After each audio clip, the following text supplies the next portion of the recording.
What's up, Art Hive? It's time for another critique session. I know, I am so behind schedule.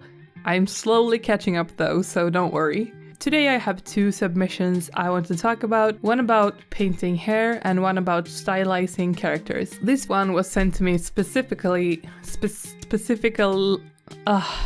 you know what I mean. This one was sent to me asking about hair, but before I talk about that, I want to talk about this cropping. I think that this is really far up in the image, and since this black halo thing is a really cool part of the composition, I want to take that into consideration when I decide the placement. So the first thing I want to do is to lower it a bit, just to have that little space on top so the image doesn't feel so cramped. Okay, let's talk about this hair. I think the colors are great. I'm going to steal them for this paint over.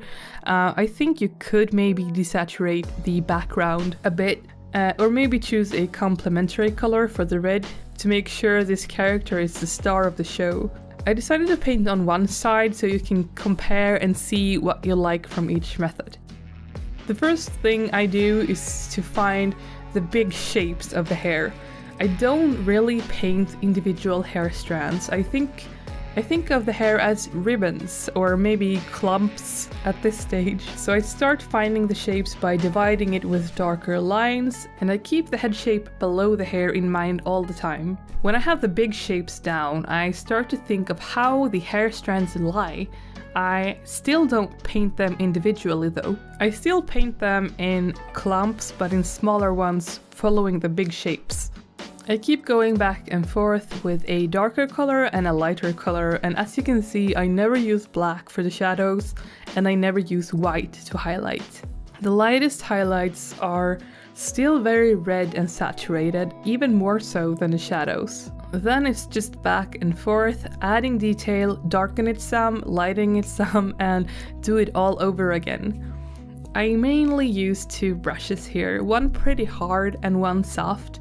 And I turn the pressure sensitivity on and off to sometimes make the brush stroke end in a thin line and sometimes to cover a big area. I always use a semi-transparent brush though. I never go full opacity, and it's a lot easier to use the selection tool, but it's not necessary. The final stage is to make sure there's no super hard edges all around the head. So I smudge them a bit, then I add the flyaway hair strands, and I think that this is the stage where it really starts to come together. I paint all of them in the lightest color I have in the hair and make them semi-transparent. They sort of follow the closest clump of hair. I think the key here is to make them look a bit messy at the ends, but always have them begin in one of the bigger shapes. So this is what it looks like, and I actually ended up lowering the overall saturation a bit and got this result. I think the most important thing I can tell you about this type of style is that it takes time, a huge amount of time. This side of the hair took me about 15 minutes to finish, so if I would have painted this entire image in this style, it would have taken me a few hours. And it's basically just gradually building layers, and it's up to you on how realistic you want to go. So I hope that helps. Quick side note, this week's feature raffle winner is Crazy Craft BD, and if you want to win a shout out, all you gotta do is to leave a comment. And liking this video really helps me out, so if you like this, remember to leave a thumbs up. So next submission, I happen to know that this person usually draw with line art, so this is a really fun and brave step into lineless art. I don't really understand why some of the edges are really hard and some are super soft, but I think it's really good that you experiment with edges, because I think that edges can really make or break an image. I think if you found a good middle way and used that all over your painting, it would look a bit more tied together. Here I also briefly want to talk about the cropping.